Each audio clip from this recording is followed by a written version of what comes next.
اسلام آباد میں کفایت شعاری مہم کے تحت آج سے دکانیں، مارکیٹیں اور شاپنگ مالز رات 8 بجے بند کرنے کا حکم جاری کر دیا گیا۔ نئی پابندیوں کے نوٹیفیکیشن کے مطابق اسلام آباد میں تمام کاروباری مراکز رات 8 بجے بند ہوں گے۔ شادی ہالز، مارکیز اور تمام تجارتی اور نجی تقریبات رات 10 بجے ختم کرنے کا حکم دیا گیا۔ ہوٹل، ریسٹورنٹس، تندور اور بیکریاں رات 10 بجے بند کرنے کی ہدایت کر دی گئی۔ کریانہ سٹورز، سبزی، پھل، گوشت کی دکانیں بھی رات 10 بجے بند ہوں گی۔ البتہ میڈیکل سٹورز، اسپتال، پیٹرول پمپس اور سی این جی اسٹیشنز پابندی سے مستثنیٰ ہوں گے۔ دودھ دہی کی دکانوں، جمز اور اسپورٹس کلبز پر بھی وقت کی پابندی لاگو نہیں ہوگی۔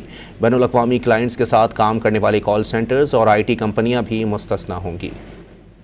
اسلام آباد میں کفایت شعاری مہم کے تحت آج سے دکانیں، مارکیٹیں اور شاپنگ مالز رات 8 بجے بند کرنے کا حکم جاری کر دیا گیا۔